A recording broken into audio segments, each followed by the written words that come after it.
Okay, welcome to our newest Tech Talk for October 2016. My name is Kevin Egan, and today we're going to be doing IMC Supervisor version 2.1. For those of you who aren't familiar with IMC Supervisor, it is definitely our standalone rack server management toolset, lightweight management toolset with a heavy feature set. And we encourage you to look at that. Today we're going to be talking about version 2.1, and I'll be moderating the panel. Joined with a few of my colleagues today, so let's just go around and introduce everyone real quick. First off, Karthik, tell us about yourself. Thank you, Kevin. Hi, everyone. My name is Karthik Jayaraman. I'm the product manager for IMC Supervisor. Excellent. Devi? Hi, everyone. I'm Devi Kumarappan. I'm the technical marketing engineer from the UCS team. Excellent. And finally, Kiran? Hi, everyone. I'm Kiran Sundar. I'm part of the development team for IMC Supervisor. Outstanding. So we've got a lot of the IMC supervisor horsepower on the call today. And let's just talk about, we at our last Tech Talk, which I encourage you to go and revisit, we really talked about the 2.0 features, which really took IMC Supervisor to a whole other level. Karthik, can you quickly just recap for our audience what was in that 2.0 feature set? Absolutely, Kevin. And just going over some of the key themes for 2.0, it included capabilities like northbound API, which helped programmatically communicate IMC Supervisor via REST API. We also introduced scheduler for group system discovery and firmware upgrades. And in 2.0, we also had an embedded update manager that automatically checks for patch updates from Cisco.com and notifies IMC Supervisor UI. We also introduced Smart Call Home support, which will enable users to send inventory and fault data seamlessly to the Cisco Smart Call Home backend. And we had non-interactive diagnostics, which was primarily for running diagnostics and collect reports on a server via IMCS. And finally, we also had a feature around LDAP group-to-role mapping, where we enabled support for LDAP groups and mapping to various different roles. So this is a very quick recap of what we had in 2.0, and I'm more excited to talk about 2.1 shortly. Yeah, that's outstanding. So, I mean, we really introduced a full-blown northbound API, a lot of feature enhancements for day-to-day usability with firmware upgrades and group discovery, a lot of great things there. Can you tell us what we're going to hear about with the newest version 2.1, which is really why we're here to talk about today? Sure, Kevin. Again, this goes back to reaffirm Cisco's stand behind the IMC Supervisor product. We had the Tech Talk for 2.0 a couple of months ago. Now we are at 2.1. And the roadmap ahead also looks promising for IMCS. For 2.1, we had new platform support around the UCS C3260 storage server. We also introduced platform support for a few of the E-series ones, like the E120E M2, the E120S M2, and the 180D M2. And in terms of policy-related enhancements, we introduced schedule policy profile, strong password inclusion policy for user policy, as well as network configuration policy. We have introduced some non-interactive IOD, local image hosting, as well as supporting multiple profiles. In terms of usability improvements, we have introduced multiple select for test connection, simplified account deletion, email alert filtering at a server level, and ability to run multiple KVM up to 5 servers, and recurring schedule support in terms of days, hours, and minutes. So that's a very quick recap of what we have in 2.1. Excellent. Yeah. So, we got a lot of feature enhancements here that are really going to help our users on a day-to-day basis. On that note, Karthik, can you walk us through how our customers are using this and some of the typical use cases for this great tool? Sure, Kevin. And we are actually seeing customers adapt both on the E and the C series. The C series is our rack mount servers, and the E series is the one that sits at the back of ISR routers. And in particular, where we are seeing this is in remote office, branch office kind of situation, where they need a very small number of systems, primarily for file and print services. And this is the use case where we are seeing very strong adoption for IMCS. The other one where we have seen adoption for is what we call retail, where customers might have 1 or 2 systems per site, and they want to be able to manage them using a single pane of glass. And finally, the traditional data center model where you have rack servers and co-localized, and that's another environment where we have seen IMC Supervisor getting adopted. To wrap it up, I would say remote office branch office is one. You have the retail, and you have agencies that use ISR routers adopting IMC Supervisor, and the traditional data center where you have rack servers without a fabric interconnect. And these are the locations where we have seen IMC Supervisor getting adopted. And it's for management at scale as well, right? I mean, we do have a lot of traditional data center customers who are leveraging that firmware upgrade capability, doing a large group of servers and doing policies and really kind of using that image policy standard to roll that out through their rack servers, right? Absolutely, Kevin, and that's a very good addition to the other use case that I mentioned. Absolutely. So, let's talk a little bit about technical details now. Karthik highlighted the new features of 2.1 and, really some of the support and server, feature set that we're doing. Kiran, can you give us a technical deep dive on these features at the platform level and really what we're doing, at the tool level to enhance usability?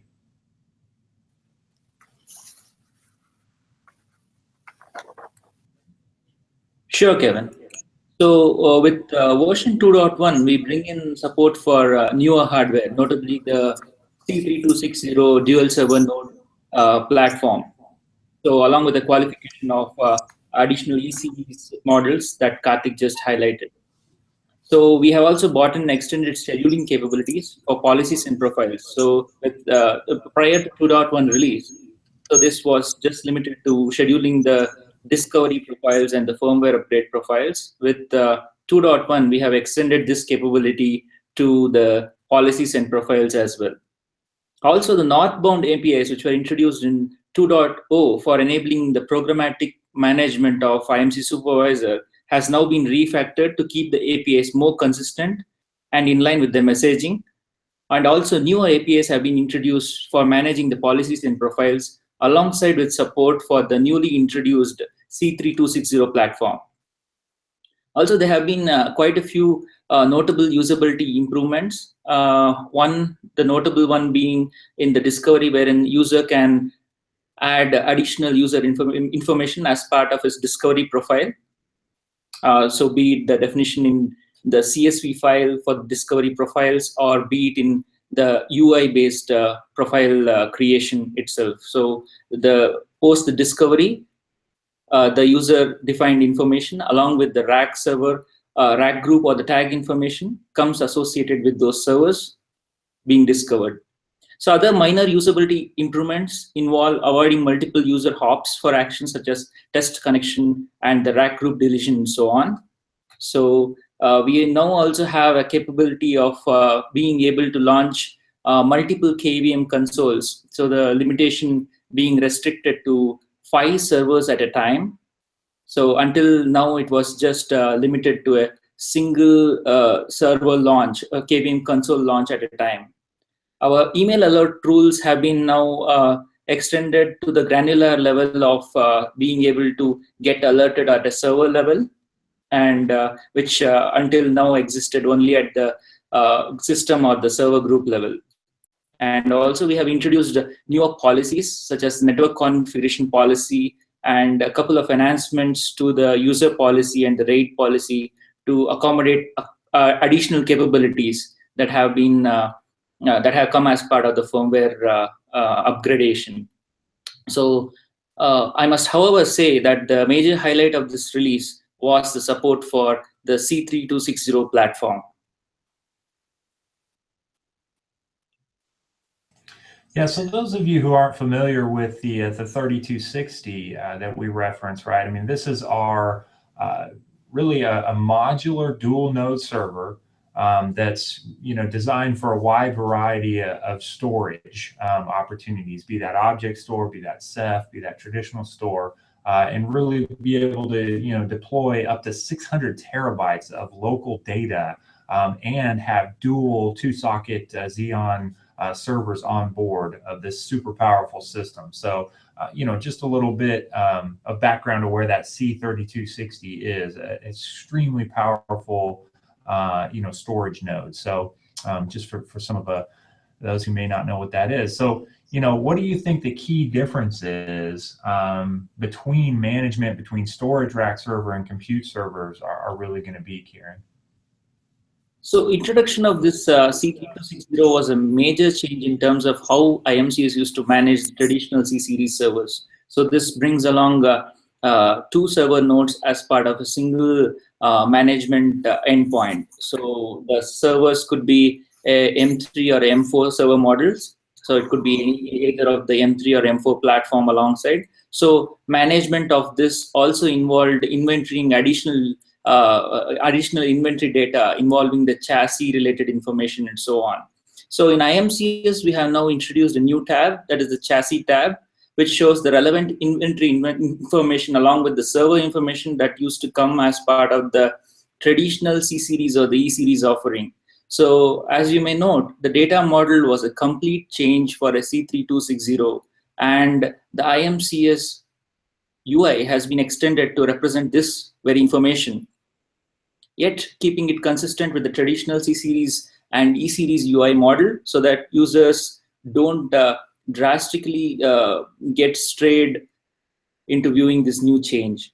You can also see the same difference in our data model representation for the policies and profiles. So the policies and profiles now have a new column indicating the platform type. So for the policies and profiles have been demarcated separately for the C3260 offering. So wherein the earlier traditional profiles and policies get categorized as the other platform models, while we are keeping it separated out for the C3260 offering. So existing policies are also being categorized into a different perspective. So now, the server related policies such as BIOS, WIC, and boot order get classified as server policies, while the users, LDAP, SNMP get classified as admin related policies. So these are the subtle changes that the management of C3260 has brought in within the IMCS web UI representation. Kevin. Yeah, and Karthik mentioned, the policy-related enhancements like network configuration policy and unconfiguring JBOD, and how do you think that'll benefit our users? How will users put that into day-to-day practice? Yeah, sure. So network configuration policy was a new policy that got introduced as part of 2.1. So with this, users will be able to configure the DNS server settings across all the servers being managed within IMC supervisor within a single policy representation. So they can just slap a policy across the servers and the DNS settings get configured. And for C3260 platform, the same policy has been extended for users to specify the BMC and the CMC details as well. As for the RAID policy improvements, we now have the ability to configure the unconfigured drives as JBOD or erase existing virtual drives before applying the RAID policy. So this capability has been brought in via the firmware enhancements that went in to the servers. And we also have improvements to the user policy, wherein users can enforce a strong password policy for the users defined via the user policy. Yeah, that's great. And now with 2.1, we've got some changes to how images are handled as well. I know that we support NIIOD, and can you tell us a little bit about how that works? Sure. So NIIOD was a capability that was introduced in the 2.0 release. So wherein the SEU images could be hosted on a network share, and we could run diagnostics on the servers. So this now has been extended, wherein the SEU image can be hosted within the IMCS appliance itself, and the diagnostics can be run via that. And same goes with the capability of firmware upgrades too. So now the firmware local images can be hosted within the IMC supervisor, and we can trigger HTTP based upgrades.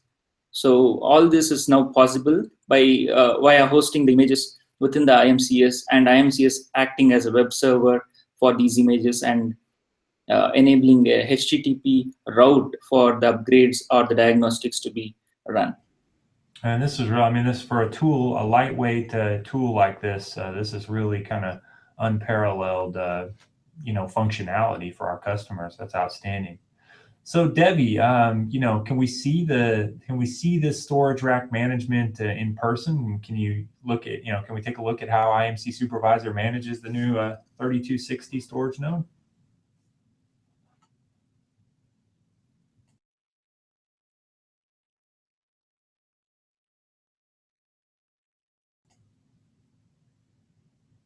I think you're on mute, Debbie. Yeah, I unmuted it. C3260 is managed in the same way as a standard rack server. Only difference is the inventory process we have to go and see in different tabs. And the rack, the discovery profile, the inventory process, firmware upgrade, policies, and profile additions are all similar between the regular compute rack servers and storage rack servers. I can walk you through that. Is everybody able to see my screen?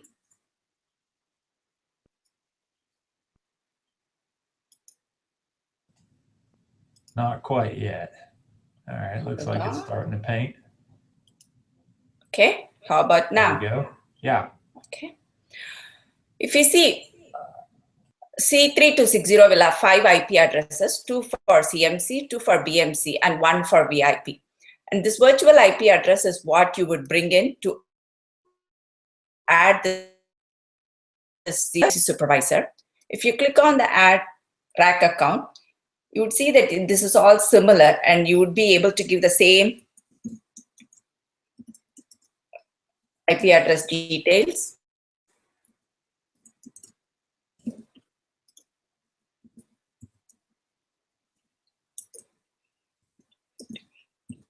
Right. And the username and password would be same. And there is nothing here which specifies that this is C3260. So the discovery process is similar to the regular rack servers. And once you discover, the rack account get added here, and then the inventory collections will start kicking in. And the inventory collection is also similar to the regular compute servers, where it happens once in 24 hours. And if you now go into the inventory system, this is where the difference which Kiran said, that you will see a new tab called chassis. The compute nodes, the server nodes would be seen here. These are the 2 server nodes of the storage rack server.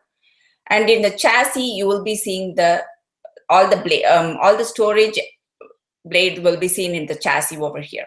Let me go into a server node and show you what are all the inventory details you could see in the storage rack server. And then we can go into the chassis and see what are all the inventory which we could see in the chassis.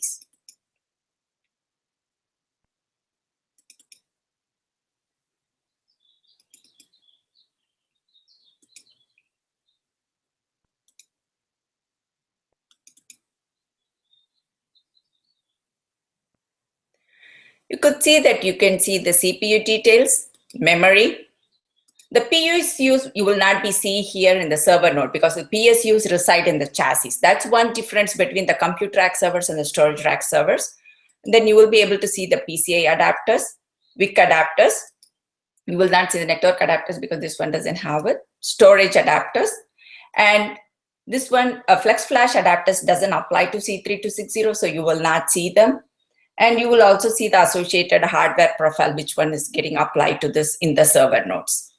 If you go back to the inventory system, and if you go into the chassis,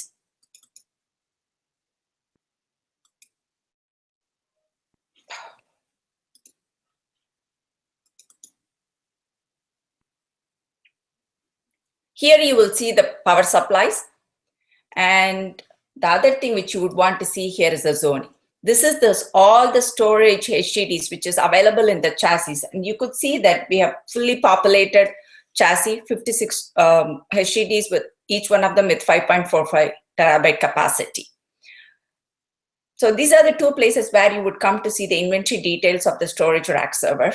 And next, I'm going to show you how to apply policies and profiles to C3260, because there are some subtle differences in applying policies and profiles to the regular rack server and the storage rack servers.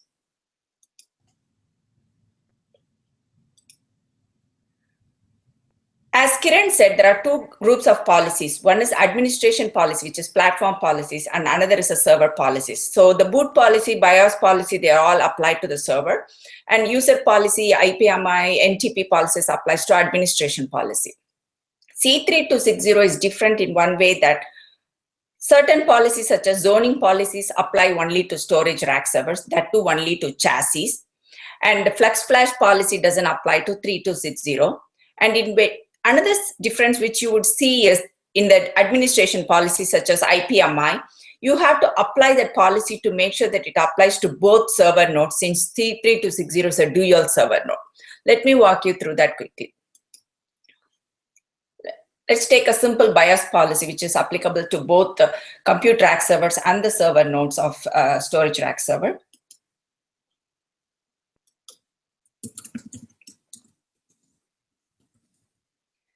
Here, you have to specify if this policy applies to C3260. The reason we added this checkbox specifically is because of the difference which I mentioned earlier, that some policies need to apply to both server nodes.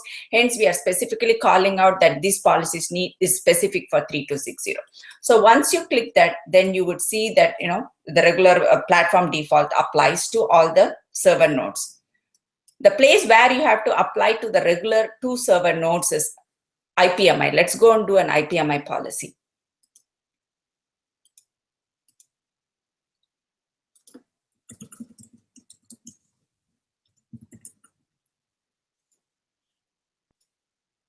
Here you would see that this policy applies to both CMC1, which is in server node 1, and CMC2, which is in server node 2. And then once you go to the next screen, same for BMC, you would apply to the server node 1, and then the baseboard management controller for the server node 1, and then you would close the policy. So certain administration policies, you have to select both server node 1 and server node 2. Some policies such as WIC policy and then BIOS policy applies to general storage rack server. And let's go ahead and see a zoning policy, because that is very specific to C3260. If you see in zoning policy, you could see that C3260 is automatically selected because this policy is applicable only to 3260 and it doesn't apply to regular compute servers.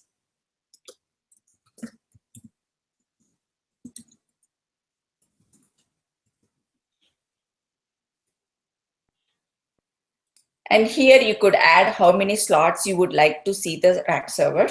For example, I could say from slot number 6 to 10 belongs to server 1 or server 2. So depending on that, you could allocate the disk drives to either server 1 or server 2, or even make them as hard spare or shared mode between the two servers.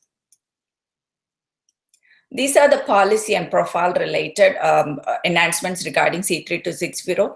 In profile, there's nothing much different. Once you create a profile, you could add the specific policies to it and then click that it applies to C3260 and it will go ahead and apply that policies and profile to the 3260. So, and now let me take you to the firmware upgrade to see whether there is any difference between compute rack servers and storage rack servers. Once you go into the firmware management, this is the profile which I've created for 3260.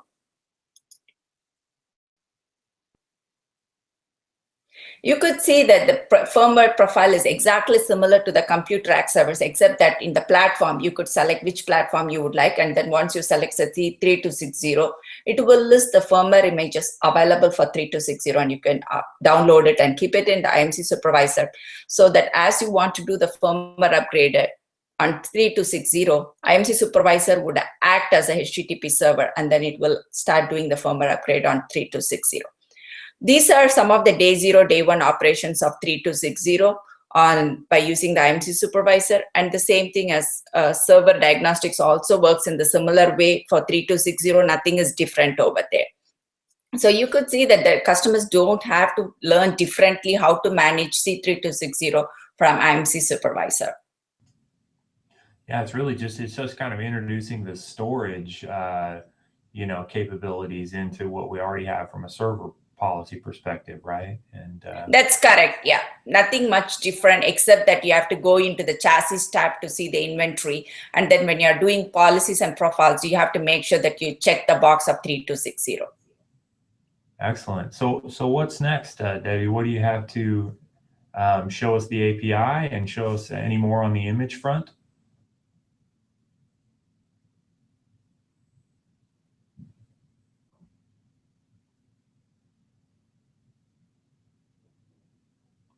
Did we lose Debbie?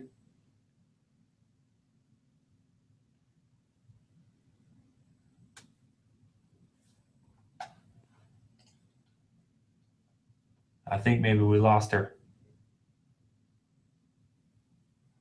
Okay, so Karthik, let's talk a little bit about the roadmap for the next release of Supervisor. Are we continuing more on the usability front?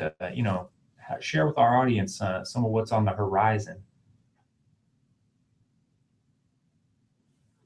I think you're muted. Yeah, Kevin, that's a great question, actually. Again, as I mentioned before, Cisco is committed towards the IMCS Supervisor product, and the roadmap is approved for that. We are looking into upgrading the UI from the one we have right now to more of a HTML5. So I'm very excited about it, and that is something will definitely be useful from a usability aspect for the customers.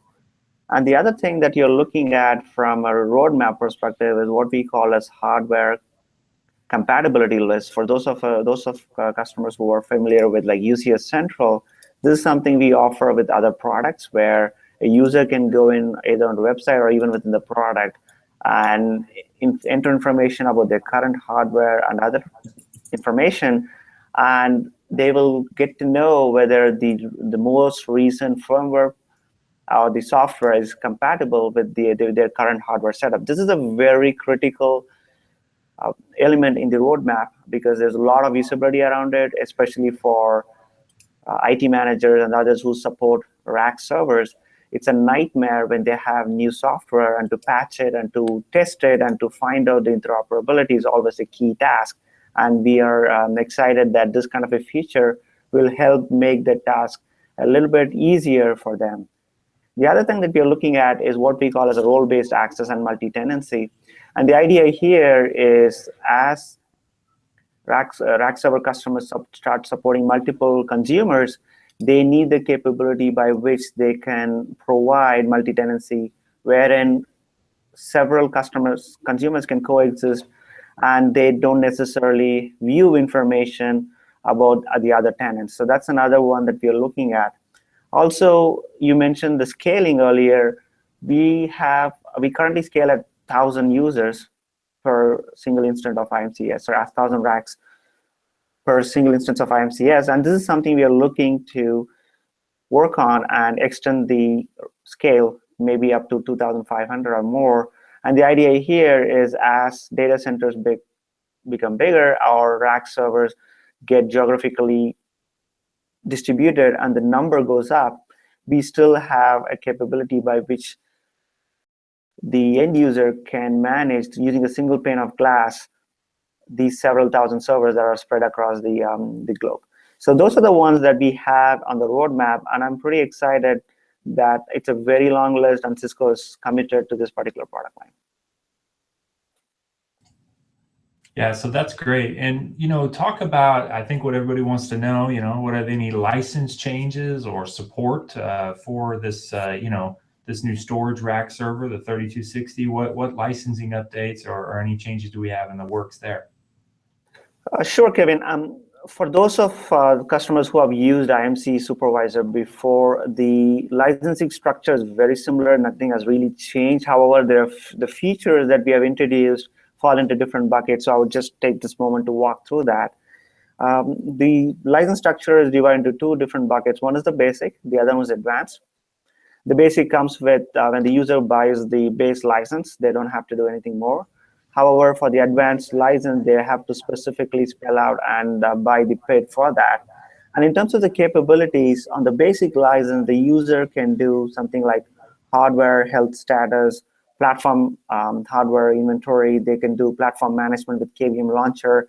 They can do firmware inventory and management. They can do call home, email, smart call home, and platform group tagging. They can also do group discovery, non-interactive diagnostics, as you can see, and they even use the XML API. As you can see, the basic license has very extensive capabilities.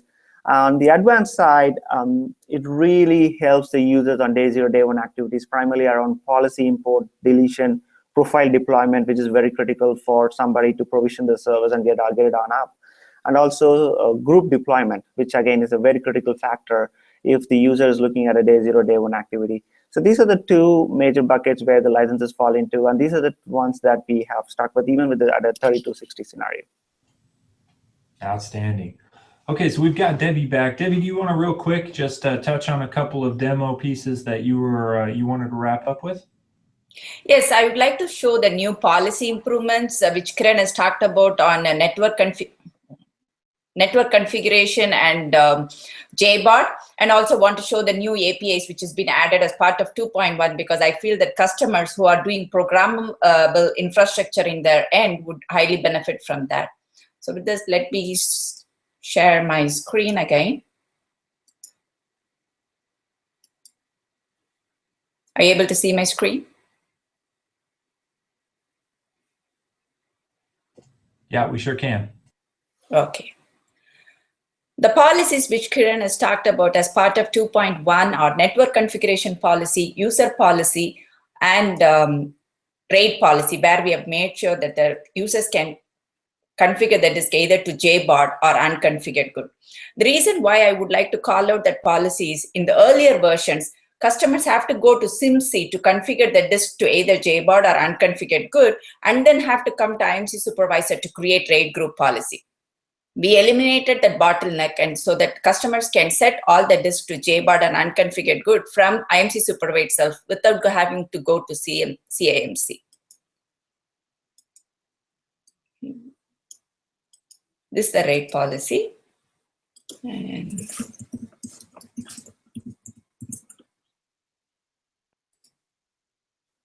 And here you could say configure unused disk, and then you could either select all the disks to be unconfigured good or in the JBOD, or alternatively, when you select the virtual drive also, now you have the option to set the disk in JBOD to configured good without having the need to go to SIMC. And some of our customers have already started using this feature because I think they were waiting for it without having to go to SIMC to set this option. The second policy which we have made changes is a network configuration policy. This is a new policy in version 2.1.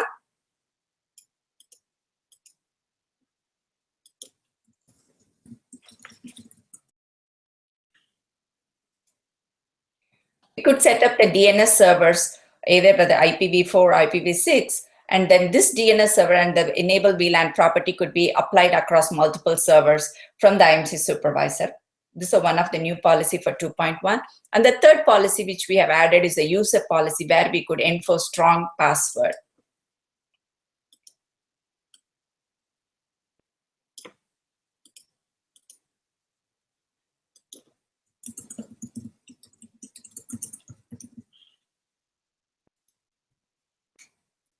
Once you enable this checkbox, then all the users who are getting added to the system will have the strong password enabled as part of the policy.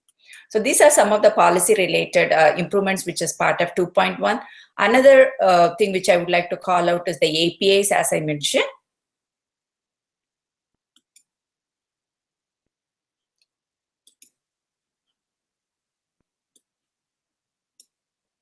These are the policies which has been added and refactored in 2.1 to enable the customers to programmatically add the hardware policies and update them and delete them, and same thing could be done on profiles too.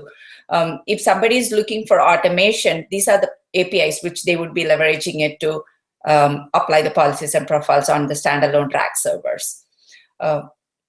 And that's what I wanted to show from the policy perspective and the API on 2.1, Kevin. Outstanding. All right. Well, thanks, Debbie, and thanks. I want to thank the panel for taking the time to go over this with our customers today. This Tech Talk, as well as our other Tech Talks, as well as all of our content, can be found at communities.cisco.com, where we have our community space. Encourage you to go look at that. There's all sorts of UCS gold mine there for our users. And just to recap, we looked at 2.1 today. We've got a lot of outstanding policy improvements. We've got network policy improvements, RAID policy improvements, C3260 support. And this is a really powerful storage server. So I would encourage you to go and take a look at that. We continue to improve not only our firmware management, our day-to-day usability, our policy, and our API, full northbound API. These are things that are really top of mind as we go to improve. We talked about some of the features that are coming with our future releases with HTML5 and some of the other goodness that we're going to continue to put into this package. So I just want to thank everyone, and I appreciate you taking the time to listen to this Tech Talk today.